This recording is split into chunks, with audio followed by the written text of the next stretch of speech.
Hello everyone, जय हिंद। आशा करते हैं कि आप सब अच्छे होंगे। तो देखिएगा, आज के इस वीडियो में हम क्या करने वाले हैं, एलसीएम और एचसीएफ जो है, हम जो है एलसीएम को भाग विधि से, गुणनखंड विधि दोनों से निकालेंगे और एचसीएफ को भी जो है भाग विधि और गुणनखंड विधि दोनों से निकालने वाले। ठीक है, तो आप इस वीडियो को अंत तक जरूर देखेंगे। ठीक है, चलिए शुरू करते हैं। तो हम लोग सबसे पहले क्या करते हैं कि एलसीएम को भाग विधि और गुणनखंड विधि दोनों से निकालने का तरीका सीखते हैं। क्लियर है? देखिएगा, इसमें हम लोग क्या करते हैं, भाग विधि से बनाने का बहुत ही आसान तरीका है। हम भाग विधि लिख कर काम करेंगे। ठीक है, लिखेंगे भाग विधि से, भाग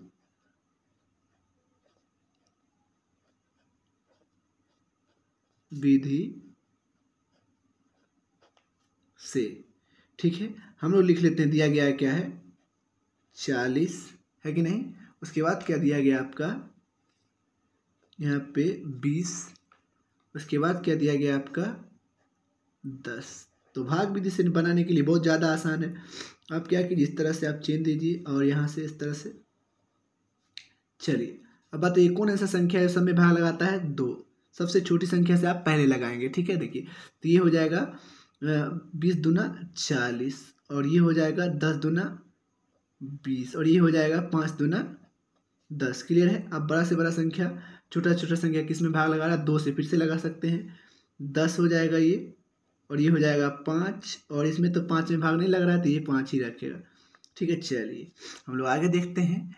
तो इसमें क्या है, हम लोग यहाँ देखिए 2 से लगाएंगे तो ये 10 हो जाएगा, लेकिन 5 से लगाएंगे तो सब में लग रहा है नहीं, तो 5 से ही लगा देते हैं डायरेक्ट, कोई दिक्कत। 5 दूना हो जाएगा आपका यहाँ से 5 दूना 10, 5 एकम 5 और 5 एकम 5। अगर आप इसको भी ख़त्म करना चाहते हैं तो आप एक बार 2 से लगा दीजिए, कोई दिक्कत नहीं, तो लगा देते हैं। चलिए, कोई दिक्कत नहीं है, सबको लास्ट में एक एक करना होगा, सबको कर दीजिएगा, कोई दिक्कत नहीं। और आसान है, 2 से लगा दीजिए, 2 एकम 2, 1 एकम 1, 1 एकम 1, सभी तरह से लिखा जाएगा, है कि नहीं। उसके बाद क्या करना रहता है भाग विधि से बनाने के लिए, आप लिखेंगे इस प्रकार से कि LCM बराबर जो आपका है 2 गुणित 2, सबको गुना कर देना है, गुणित 5 है, गुणित ये वाला 2 है, और एक एक को नहीं लिखना है। ठीक है, क्योंकि सबको गुना करेंगे एक से तो उतना ही होगा। अब गुना करते हैं, 2 दूना 4, 4 पंचे 20 और 20 दूना 40। तो देखिए आपका जो आंसर आ गया, किस विधि से हमने क्या बनाया, एलसीएम जो बनाया हमने भाग विधि से, तो हमारा जो है आंसर कितना आया है, 40 आया है। अब हम क्या करेंगे, गुणनखंड विधि से भी जो है 40 ही आंसर लाएंगे, तभी न होगा कि हमने सही बनाया है। चलिए, अब हम लोग क्या करते हैं, हम लोग देख लेते हैं कौन सा विधि, हम लोग देख लेते हैं गुणनखंड विधि। तो गुणनखंड विधि से निकालने के लिए इसमें पहले क्या करेंगे, आप गुणनखंड विधि लिखना है, लिख दीजिए। आप क्या लिख देंगे, गुणनखंड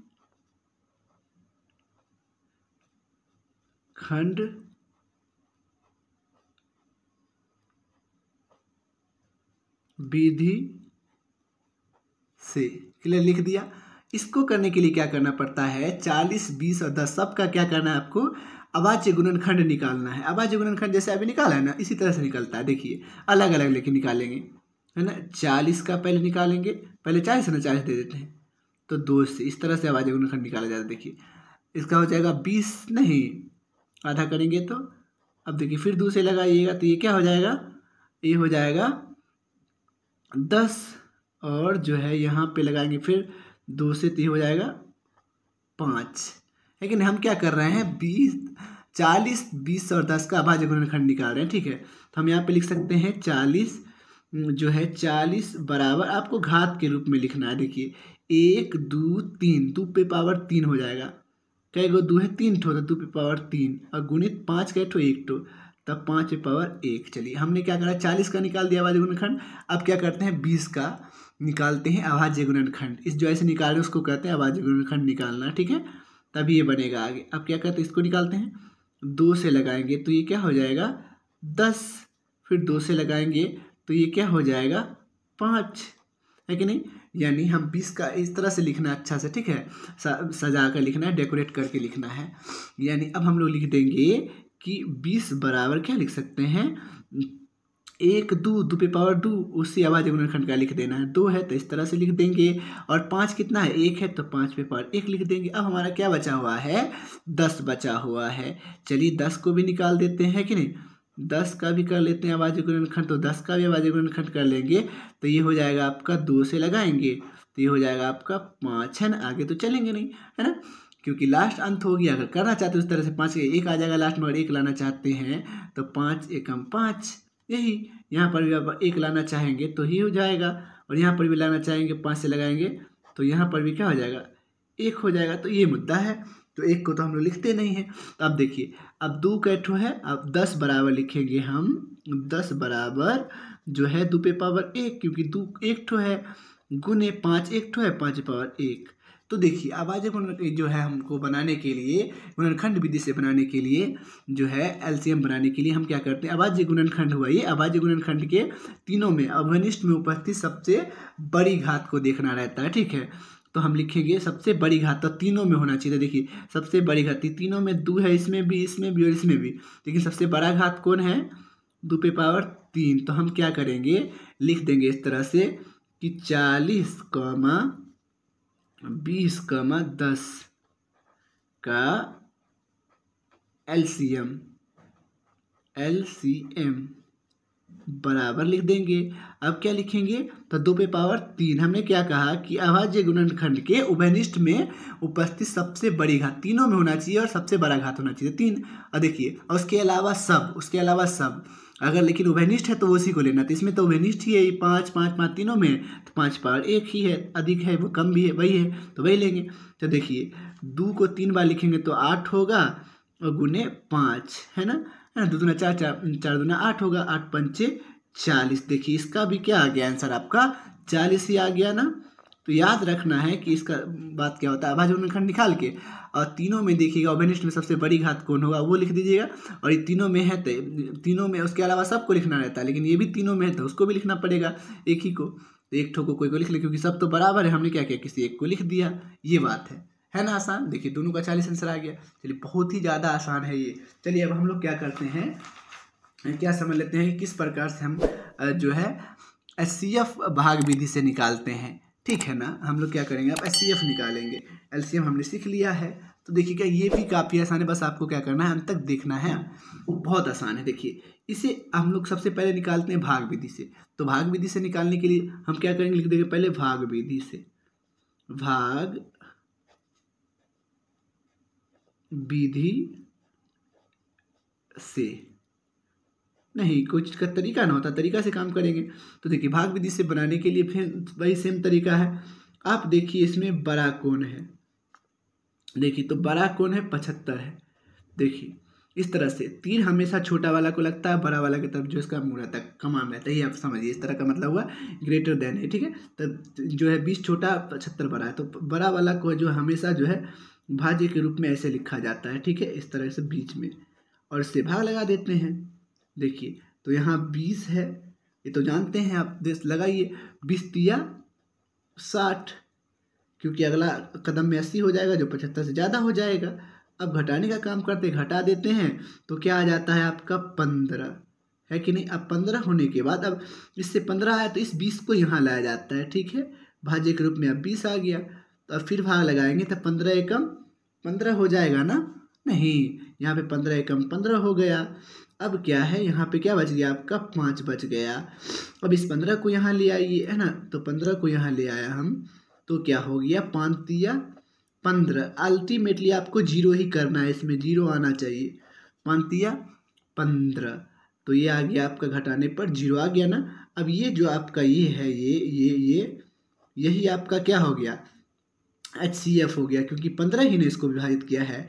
तो लिखेंगे HCF बराबर कितना, ये वाला कोना वाला जो होता है 5 है ना, सॉरी 5 है, तो 5 सिर्फ बचा, तो 5 आपका क्या हो गया, ये जो है आपका HCF हो गया, है कि नहीं, काफ़ी आसान। तो इसका HCF क्या निकल गया, 75 और 20 का जो HCF निकला वो 5 निकला। चलिए देखते हैं क्या हम लोग क्या करते हैं, गुणनखंड विधि से भी निकालते हैं तो सेम आंसर आता है, 5 ही आना चाहिए।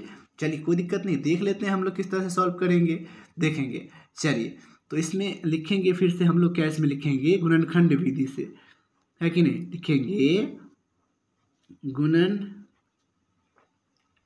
खंड विधि से, है कि नहीं। देखिएगा बहुत आसान है ना।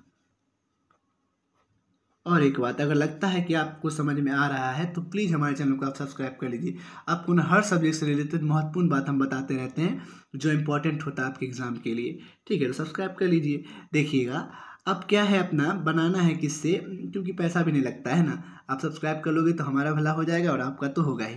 देखिए तो 20 और 10 का 75 है, इसका HCF निकालना किस विधि से, गुणनखंड विधि से। तो गुणनखंड विधि से निकालने के लिए फिर से अभाज्य गुणनखंड निकालेंगे। अभाज्य गुणनखंड कैसे निकालते हैं, अभी ना निकाले, हम इस तरफ से निकालते हैं, है ना। ऐसे दोनों तरफ से करके निकालो या फिर एक तरफ से 2 से लगा दो तो ये क्या हो गया आपका 10 हो गया, है कि नहीं। फिर आप क्या कर दो, 2 से लगा दो तो ये क्या हो गया आपका 5 हो गया। 5 से आप लगा दो तो ये हो गया 5 एकम 5 हो गया। तो अभाज्य गुणनखंड निकल गया। अब क्या लिख दोगे आप, 20 बराबर 5, 2 कैट हो जाता है, 2 पे पावर 2 लिख देना। ऐसे अभाज्य गुणनखंड के रूप में लिखा जाता है। 5 पावर 1 है, 5 है, 1 को लिखना कोई ज़रूरत नहीं है।